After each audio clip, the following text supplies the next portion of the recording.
Hello everyone and welcome back to another Mark on Motoring video. For the second year in a row I've made the annual pilgrimage down to Beaulieu for Simply French. And to my delight, one of the first cars I've seen here today is Bob's Facil Vega. These are an incredibly rare car, the kind of thing I've seen in magazines, but I've never actually seen one up close. Bob, you've actually owned this car for quite a number of years, haven't you? About 30 years I've owned it. I found it originally in a lockup in Olympia and it had been abandoned. And so I found the owner and I found that the car had been the subject of a huge court case. It used to belong to Liza Bruce, the swimwear designer, based in Mayfair. She made swimwear for the stars, and she'd spent a lot of money on just the body and the chassis. About £65,000 was spent on it. Ooh. But then she is famous for making swimwear out of dental floss.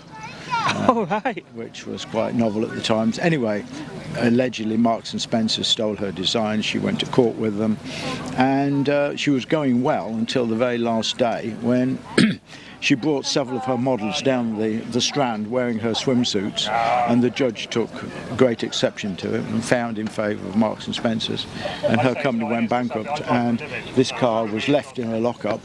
The engine was seized, the interior was in pieces, the brakes were seized up, and I acquired it and spent about 4 years sorting out all the problems. But then I got it running, and now I'm one of the committee members of the British Facil Vega Club, but there's only about 5 of us on the committee, so we've now joined up with the French Club. Right. And I've just come back from a trip to Beaune and Dijon, which was organised by the French Club. And we managed to get 98 Facil Vegas together. Oh, right. How many did they actually build in the first place? About 980. Right. The numbers are a bit... that was only over 10 years. They started in 1954. And then they went right there through to 1964, when the last ones made were the Facil 2, which had the economical 6.9 litre V8 engine. And petrol crisis came in, and they went into receivership. Right. Also, a bit later than that, they found that the bodies were not made of the best of steel.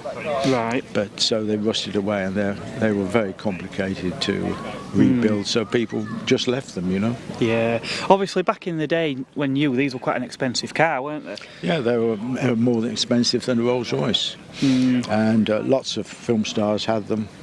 And it's a very nice cruiser. Every one of these was road tested at 130 miles an hour when it came out of the factory. And Sterling Moss, he was given one by the manufacturer, a guy called Jean de Ninos, and he used to drive between race meetings in Europe, and he said it was the most reliable car that you can get between Grand Prix meetings. Yeah. And he said it would pass anything on the roads of France except a petrol station. Right.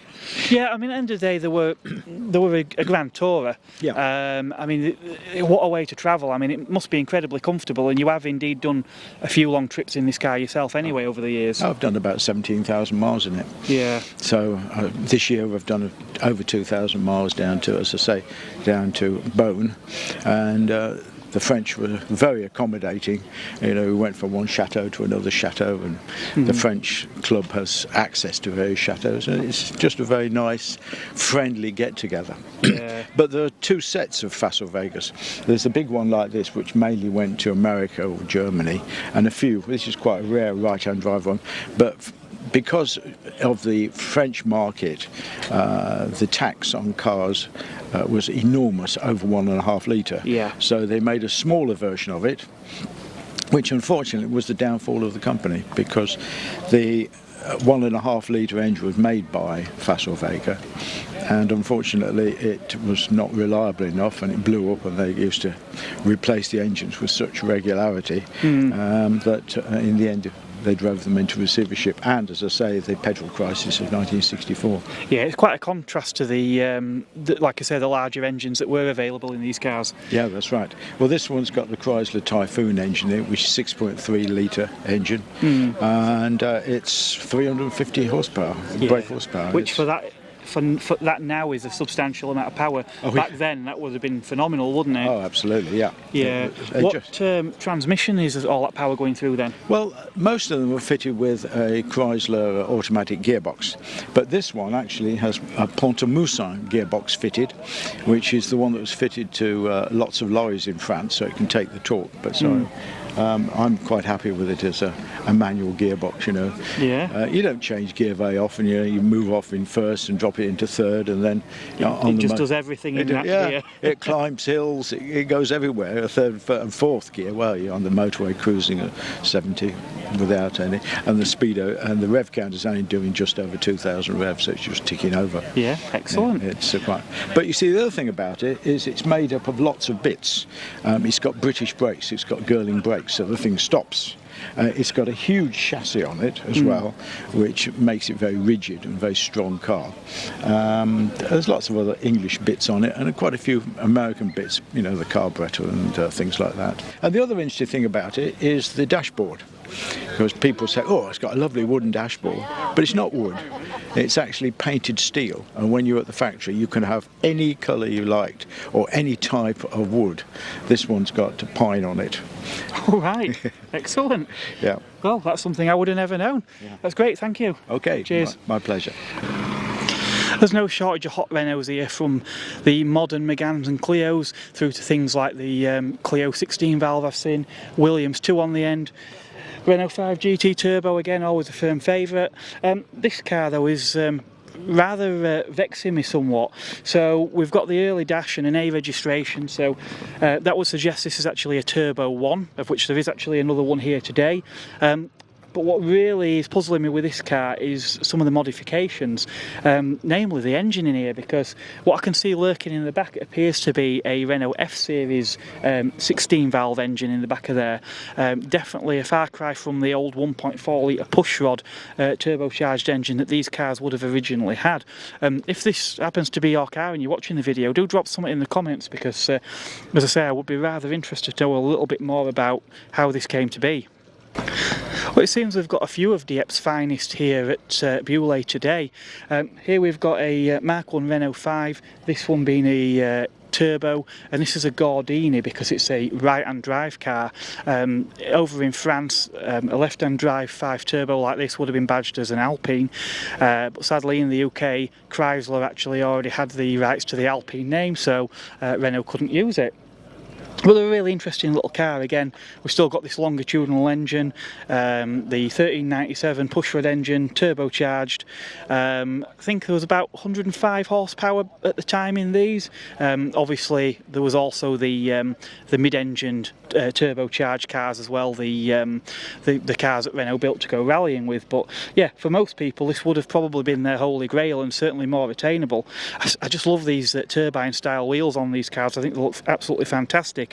And even with these wide wheels, we're still only on 3 stud wheels as well. Well, I hope that you're enjoying the video so far. Sit tight because there's plenty more to come. In the meantime though, have you considered becoming a Mark on Motoring channel member? For the price of a cup of coffee you could join Scottish Car Enthusiast and Trains TV, Dino Dad and Callum Bennett, who are already enjoying early access to some of my car reviews, such as the 7th generation Chevrolet Corvette and Mazda MX-5 RF. There'll also be some exclusive behind the scenes content coming soon. Anyway, back to today's video. It's always nice to see a few old Citroens, and there's one here that I've not featured for quite a while now. This is an Ami, but Peter, you've got an Ami Super. I understand these were the 4-cylinder air-cooled engine, weren't they? Yes, yeah, 4-cylinder air-cooled engine, shares the same engine as the Citroen GS. Yeah. I know some of these I think still had the sort of 2CV derived engines. I mean, this will be no sports car, but I imagine it's far more usable.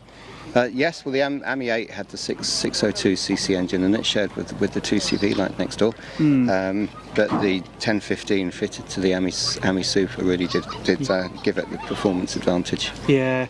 Now I know you mentioned you've actually bought this car quite recently. How did this come to be and what attracted you to it? Well, yes, I've had it for about 6 weeks now, and I'd seen it for sale a few times, and my passion is also dogs. I have 3 Labradors, and so I was thinking I really needed an estate, something with a boot, and I could take them around if needed at the time.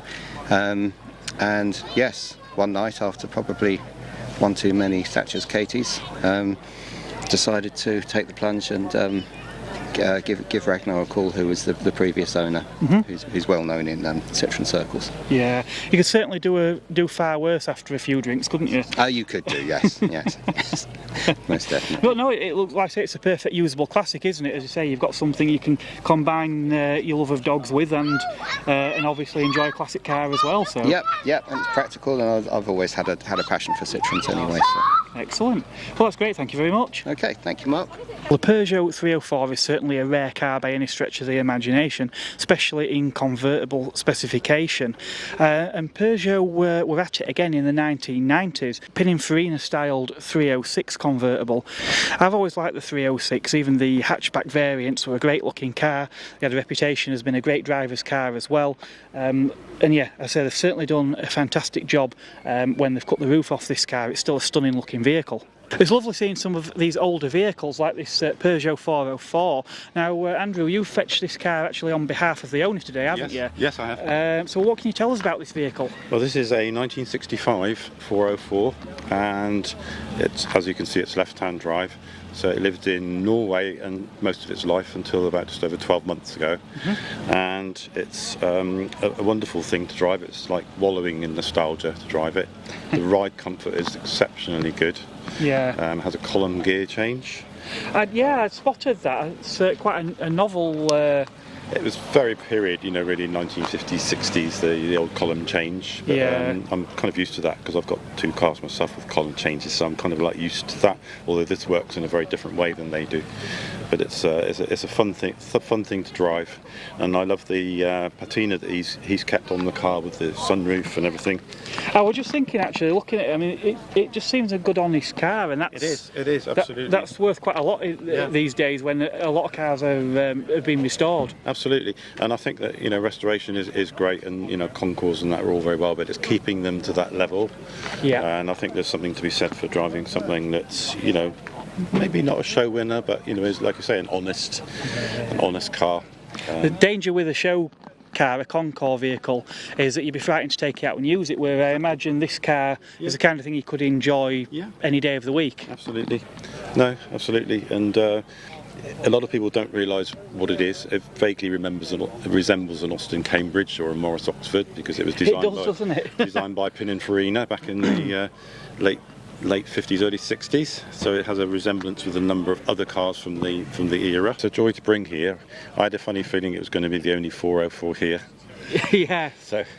Yeah. But no, this is always a good show, and we've got a good day for it. So you brought this on behalf of a friend, and this car is currently for sale, isn't it? It is currently for sale, yes. And no, it's a genuine reason for sale. Basically, he needs some space because he has other projects going on. Yeah. So I would be really pleased if anybody would be interested in it for him.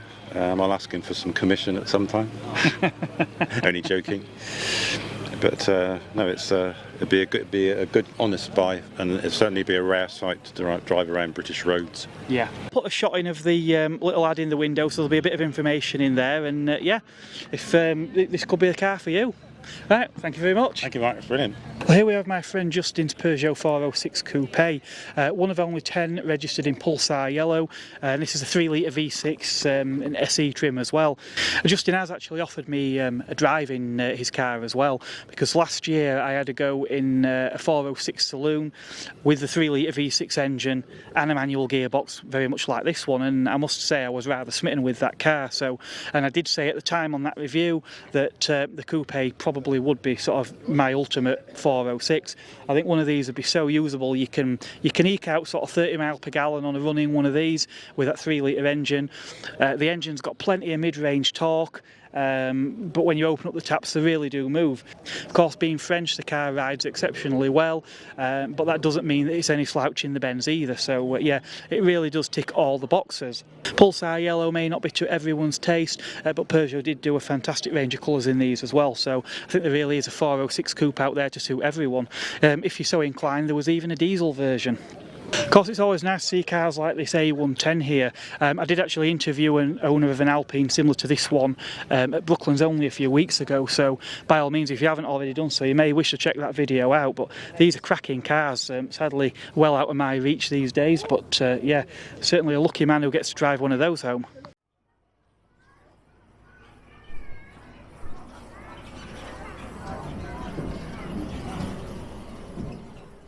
Well, I am of course here with the Renault Classic Car Club today, and a lot of familiar cars, some that I've featured before, like the Renault 5 Turbo, a first generation Renault 5 Turbo that I featured at Brooklands only a few weeks ago.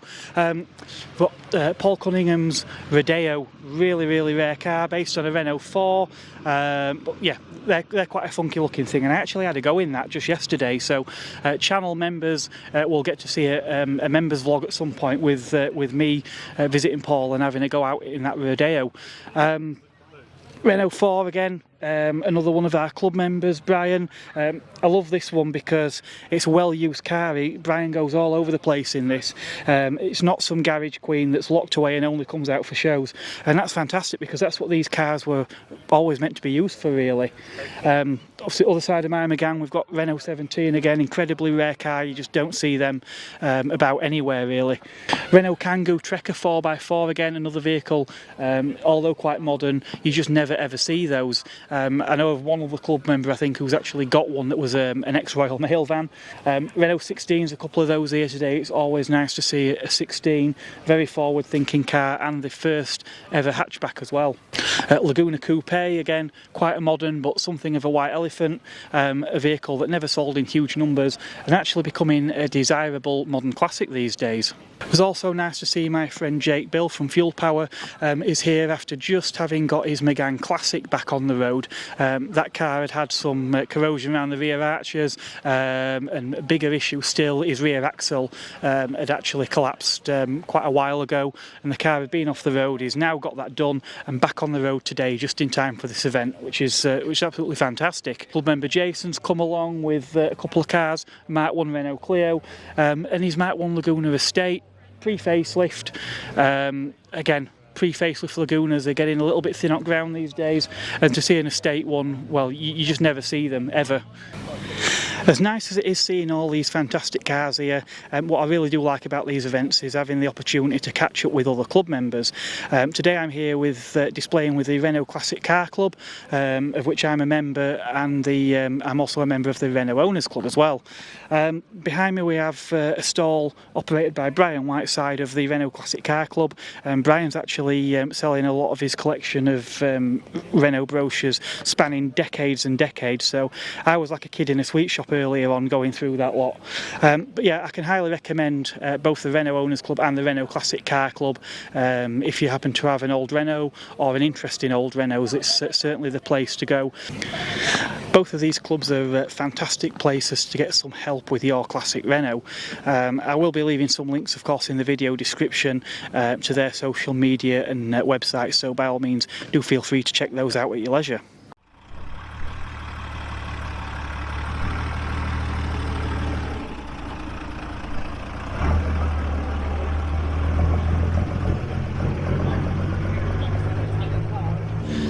Matra Club UK never fail to disappoint. They always have an interesting selection of vehicles on display. Everything up to the end of the row with things like the Aventime, but there's so much more than that. Matra Rancho, again, another unicorn that you never ever see. I'm actually quite liking this Talbot van as well, and it's not the only one we've got. Talbot Horizon over here. We've even got a Samba convertible over there. Again, something else that you just don't tend to see. As always, we've got a good selection of Morenas, and there's a Big Era as well. We've even got a Talbot Alpine over there, proudly displaying its Car of the Year sticker.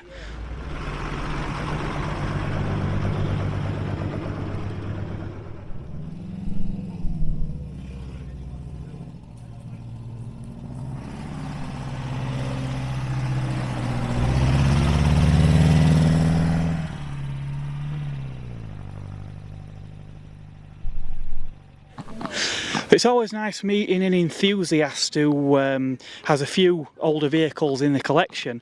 Martin, Peugeot 305. So this one you've had a little while, I understand? 13 years, yeah. So just long enough to get to know it? Yeah, it was an eBay purchase. I live in the south coast, and my bid won, and I thought, where's Carlisle? Then I realised quite how far away it was, but we drove and got it, and it's cracking little car. Drive it back? Drove it back, yeah. Too true, don't trailer things. Peugeots of this era were always known for being robust and reliable, weren't they? Yeah. And there's nothing like a long drive to really get to know a car. It just proves any points, doesn't it? It drove back effortlessly. Yeah. Credit to the last owner, I suppose, but yeah. And to the French designer. True. So what engine's in this one? It's a 1.9. So same as a 205 GTI, but carburettor. Okay. So 5-speed box, electric windows, electric sunroof. This was top of the range Peugeot in its day. So it must be pretty zippy then. Yeah, it keeps up well easy with modern traffic. Yeah. 5-speed box. Yeah. So yeah, it's a joy to drive. Cool. But as I say, this isn't the only Peugeot in your collection, because recently you've added something a little bit larger. Yeah, to get all the family in. Yeah. So we've got a 505 estate. Proper family estate. Family estate. So we've got the third row of seats. Yeah. Proper 8-seater, all comfortable, and a big boot. Yeah. Yeah, it's remarkable, isn't it, how back in those days they managed to fit 3 rows of seats and a usable boot. Yeah, you can fold the back seat down and have a huge great boot, or you've got a big enough boot as it is. Yeah. But just a 2-litre petrol in this one, non-GTI. A bit of a rarer beast, I suppose, isn't it? Yeah. Everyone wants the GTIs for power and speed, but you can't drive fast everywhere. So. Yeah, I mean, in the UK, I can't remember the last time I saw a 505, to be honest. And I'm sure there's a corner of Africa somewhere where there's probably a fleet of these as taxis somewhere. But we've been to Morocco this year, and there's a few over there still as well. So. Yeah. But again, it's just testament, isn't it, to how they were built. Yeah, it's why these African countries want them. They are reliable and simple if they do go wrong. Yeah. Yeah. Well, that's excellent, fantastic. Thank you very much. No worries at all. Lovely, thank you. Well, another group I had to stop by again today was the Renault Trafic Mark I Owners Club. I actually had a chat with one of the admins last year, Julian. I know last year they got about 50 of these Renault Trafic campers out, and I would say, looking at what's behind me, I think they've probably done a similar number today. We do seem to have quite a broad variation. We've got some coach-built models, we've got high tops, pop tops, various wheelbases and things. But yeah, I've actually been on their Facebook group since I was here last year, and there's a lot of members on there that really do use these vehicles. Some of them are your sort of your weekend warriors, but there are some people that pretty much live out of these things, and it's remarkable when you consider some of these vehicles are now the best part of 4 decades old. And people are still using them and getting out and about. As with the other clubs, I will be leaving links in the video description, so if this is your sort of thing, by all means do check that out. But yeah, I can attest, even though I'm not a Mark I Trafic owner myself, they are a friendly bunch, and it's been a pleasure to be able to be in their group and see what people are doing with these vans. So I've actually bumped into fellow YouTuber and camper van enthusiast Infinity Alexander. Now, Infinity, I've been tracking your posts on social media. Oh, nice. You've been actually living out of this vehicle for several months now, haven't you? Yeah, I always had a dream as a child to live in a camper, so now it's finally come true. Been on the road about 4 months now. Yeah. Yeah. And obviously this vehicle, all these vehicles are sort of been made people's own. They're all very unique, but yours seems more unique than most. It's, I mean, the range of accessories you've got in here, everything's period 1970s, isn't it? Absolutely, and the catch is though, like, it's not for show. A lot of people think, oh, the TV, you've got it, but it doesn't work. But no, literally, that's the only thing I watched. First on BBC One at 6 o'clock, the news with Peter Wood. Diplomatic sources say the final death toll could be thousands. There's no modern technology in here, except for the sneaky stuff behind the walls that makes the telephone work and stuff like that. Because literally, I don't have a mobile; it's a rotary phone. Everything in here, I just live with, you know. Oh right, excellent. No, I don't live with any modern tech. I literally watch It Ain't Half Hot Mum on that TV. So the only modern tech you've really got is the stuff for doing your YouTube videos, then? Yeah, the only actual modern tech I carry with me is a camera and a tripod. And when I go back home, you know, every 6 months, 7 months, if I need to, I edit some videos and put them up then. Yeah. So, yeah. So the vehicle that you've got then, tell us what's the basis of this vehicle and what model? Well, his name is Ulendo, which is Chichewa for journey.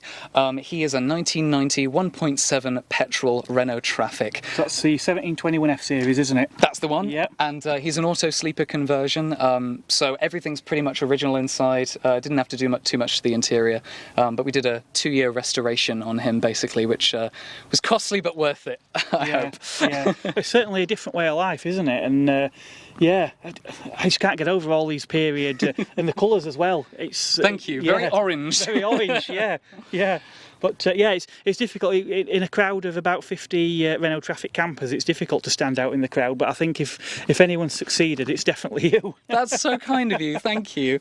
And that's the thing. It's like, you know, people say it stands out and stuff, and that's not really the aim. Because I think a lot of people, even though it's nice to stand out sometimes, like, you know, people get into the vintage fashion for just the aesthetics, you know, and stuff. But for me, it was a tease made that I bought when I was 9, and for some bizarre reason, I've just been obsessed with that decade ever since. So, so where have you been so far in this one then?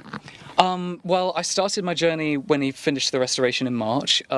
So I've been down the coast, all the way down to Cornwall and Land's End, all the way back up through Devon, Weston-super-Mare, my favourite seaside town, very run down but very charming. So yeah, I've just been kind of around the south coast for the last few months, and the intention is to get him all the way to Prague to fulfil my childhood dream. Yeah, well, that's excellent. You've got to have a dream.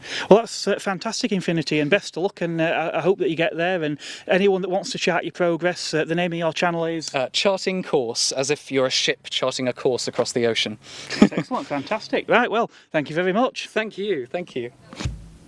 I'd just like to say that in addition to chatting with Infinity in this interview, I have actually been watching some of his videos on his channel Charting Course.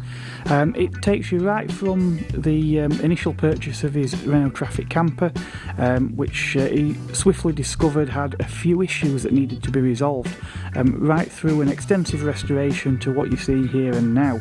I for one certainly found the series very entertaining, and I can highly recommend that you check out Charting Course. Beaulieu is a fantastic venue for events like this, and they do host a number of car events throughout the year. But in addition to that, they've got a lot of other exhibits as well, such as the car museum, the house. There's a monorail you can ride on. You can even take a ride on the old vintage bus that they've had running around here today.